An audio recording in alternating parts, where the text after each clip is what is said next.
You are destroying my property value. Get that thing off my sightline. Rhonda Sinclair's shriek cut through the quiet morning air like a bullet, freezing me mid-swing with the hammer.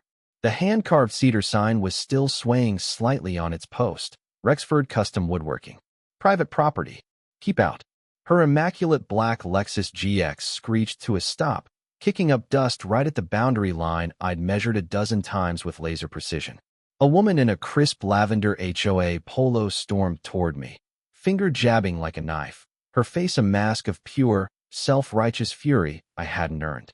I'd bought this half-acre of arid land 3 months ago, a little piece of desert grit, to build my studio and start over. The deed was in my glove box. She had no legal claim here, but judging by the fire in her eyes, that simple fact meant absolutely nothing.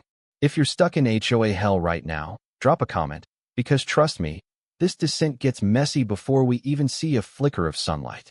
I didn't know then that the woman screaming across my boundary would call the cops on me 4 times in 10 days, that she'd launch a vicious online defamation campaign calling me a criminal, or that her son would sneak onto my land at 2 a.m. with a sledgehammer and a gallon of toxic paint.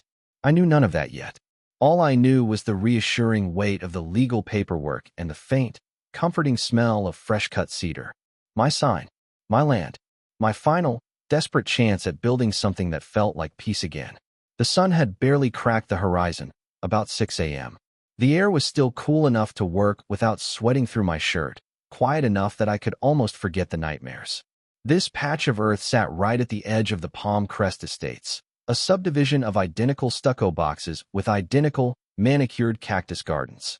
It was the kind of place where people paid high monthly fees just for the privilege of being told what shade of taupe their trash cans had to be. My land, though, sat a clean 8 feet outside their jurisdiction. That distance was everything. This property cost me every penny I had left after selling the house back east. The house Clara and I had bought together, back when we thought we had 30 more years to measure out. Cancer took her in 14 months. Brutal. 6 months after the funeral, I sold the place because I couldn't stand waking up in rooms that smelled faintly of her gardenia perfume. This studio wasn't just a shop. It was the physical manifestation of the promise I made to myself, that I would keep building, even after everything fell apart. The sign I'd carved was the first physical piece of that rebuild. I'd hired Sal Gomez to help me mount it. Sal was a local guy, mid-50s, with hands that looked like he'd fought rust and wood his whole life. He'd eyed the sign with professional appreciation, 8 feet of solid oak, routed lettering, 3 coats of varnish. Clear boundaries. Sal had been quiet, but not unfriendly. Just worried. Midway through leveling the post, he glanced toward the subdivision and lowered his voice. Be careful, Jake. That Rhonda Sinclair, she's the HOA president. She makes trouble where none exists. He spoke her name like a curse. I shrugged it off. I'm not in their HOA, Sal. What can she do? Sal's jaw tightened, and he looked at me with genuine concern. You should think about putting up some cameras. Just in case. That woman's got friends downtown. The way he said it made my gut clench, but I just laughed. Cameras for what? I was making custom furniture. Sal didn't answer, just went back to work, his movements visibly more tense. I was admiring the finished sign, hammer still in hand, when Sal went rigid beside me. I followed his gaze and saw that black Lexus barreling down the access road, leaving a massive plume of dust. Rhonda burst out, hair pulled tight, yellow polo straining. This land is under my jurisdiction. You're erecting unauthorized signage. I immediately pulled out my deed. Ma'am, I own this land. It's outside your HOA boundaries. Here's the deed, stamped and certified. She didn't even glance at the official seal. Her eyes locked on the sign, then snapped to me with a look of pure disdain. That sign comes down right now, or I'm calling the police. It's an eyesore and a violation of aesthetic harmony. I felt that familiar, cold knot in my chest, the feeling of being cornered by something illogical, something that didn't care about facts. I kept my voice flat. This is my property.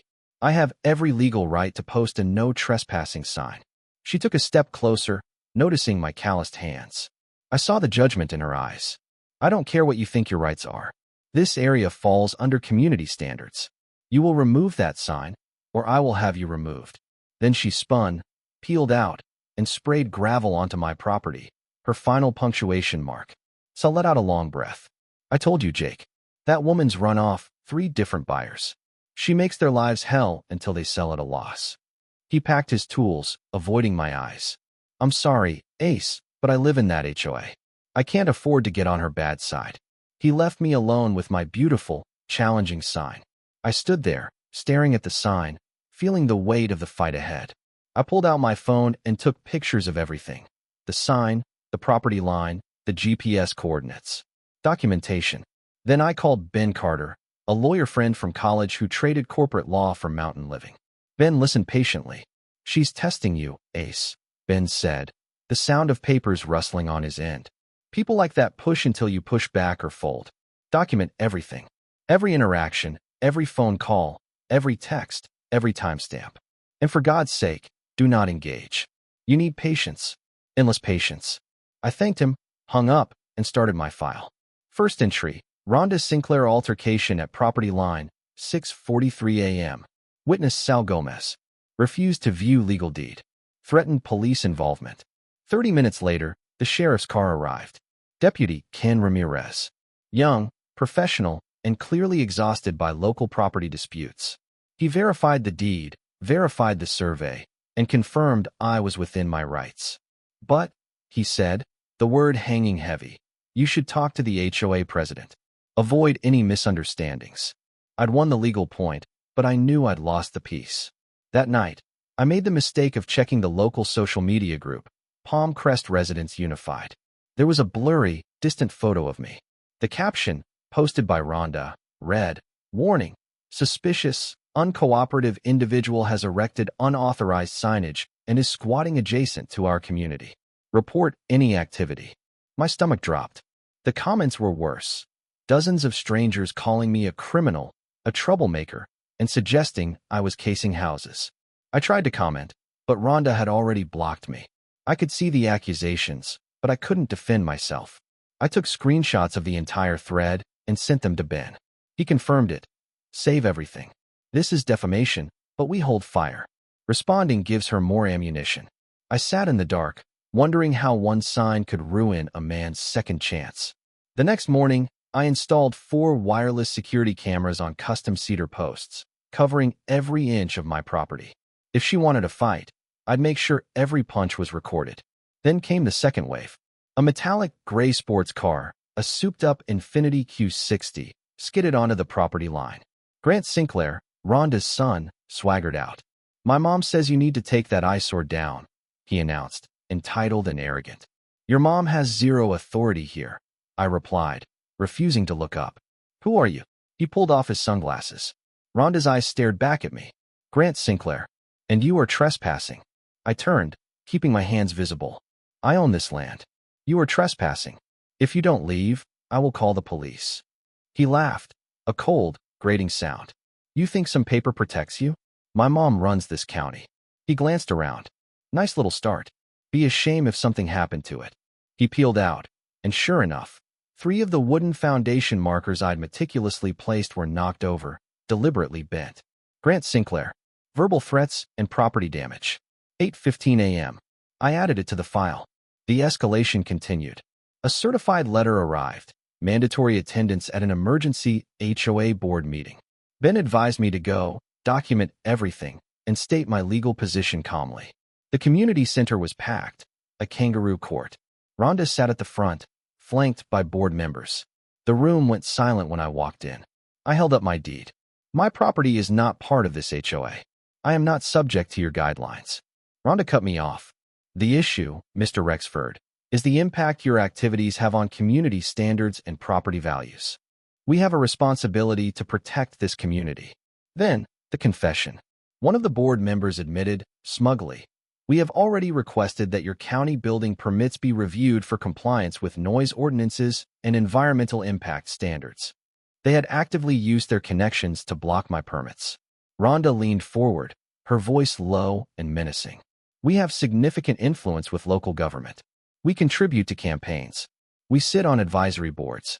We can make this process very, very slow for you." I looked her dead in the eye, remembering Clara's quiet strength. "I'll see you in court if it comes to that." I walked out, adrenaline shaking my hands. The next day, the county planning office confirmed it. My permits were flagged and frozen. Rhonda had won the bureaucratic battle. 10 days later, after Ben filed a formal complaint with the county administrator's office alleging improper third-party interference, the permits were finally approved. A small win, but a victory nonetheless. I hired a concrete crew from the next county, guys who didn't know Rhonda. I started the concrete pour early on a Tuesday, well before the noise ordinance limit. I was screeding the surface when the sirens came. 2 patrol cars. Deputy Ramirez stepped out, his expression grim. "Mr. Rexford, we've received a report of illegal construction activity. You need to stop work immediately while we verify your permits." I showed him the approval email. The sergeant accompanying him cut me off. "We've also received complaints about noise violations and potential environmental hazards from concrete runoff. Cease operations now. This is harassment." I yelled, the anger finally breaking. "My permits are legal. The noise ordinance doesn't start until 7 a.m., and it's 6:30. The sergeant didn't budge. I looked past them and saw Rhonda's Lexus parked 50 yards away, her silhouette watching. I ordered my crew to stop the pour. The concrete was ruined. 2 hours of work, hundreds of dollars of material wasted. The inspection followed. They found nothing wrong. "Everything appears to be in order," the sergeant said, handing back my folder, totally unapologetic. I watched them drive away, followed by Rhonda's Lexus. I stood in the ruins of my morning's work, knowing the fight had just fundamentally changed. I drove back to the property the next day to assess the damage. At 3:15 a.m. the following morning, the camera alert hit. "Motion detected. Camera 2. I was wide awake instantly. The infrared footage showed a figure moving along the property line, dark clothes, hood up. They stopped at the sign, pulled out a hammer, and swung. Twice. Splinters flew. Then, a spray paint can. Ugly, crude profanity across the beautiful oak. The figure stepped back to admire their vandalism, and made their fatal mistake. The hood slipped back just enough for the infrared light to catch the face, full on, Grant Sinclair. Clear as day. He looked up at the camera housing. Panic flashed across his eyes, and he ran. I played the footage 3 times, making sure the facial recognition was flawless. Then, at 3:30 a.m., I called Ben.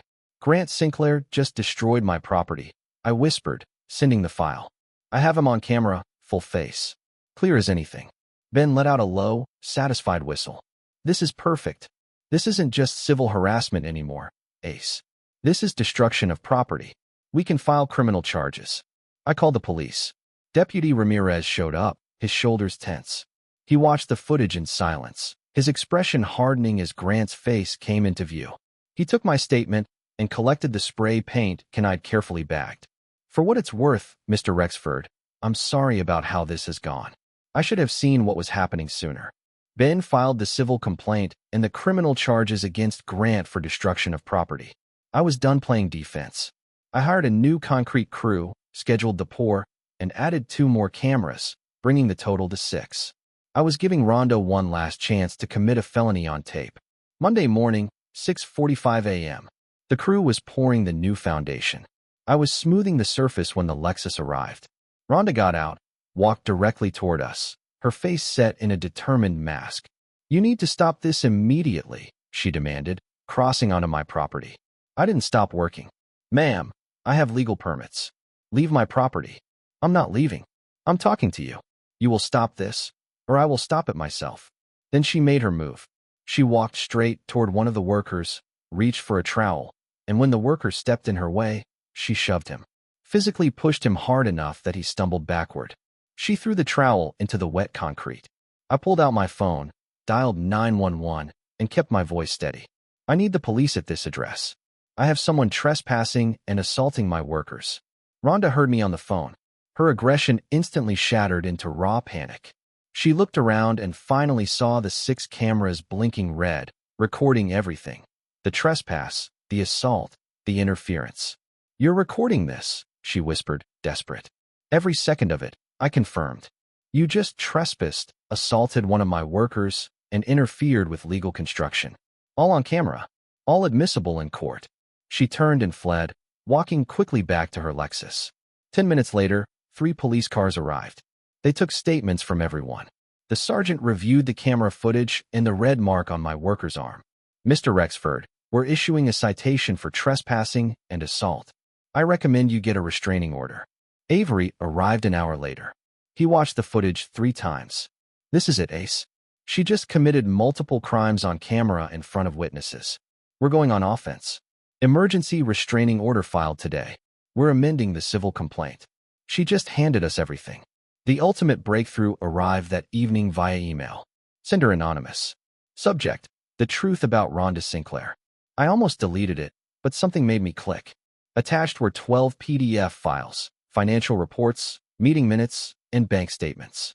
The message was brief. Rhonda had been embezzling from the HOA Community Fund for 3 years. Misappropriation of funds hidden through fake invoices and inflated contracts. She was stealing $500,000. I forwarded it to Ben. He called back, shocked. This is criminal fraud, Ace. We need to verify the source. A second anonymous email arrived, directing me to cross-reference public records for verification. The sender, Patrice, the former treasurer, had been forced out when she started asking questions. I spent the afternoon at the county office. The numbers never matched.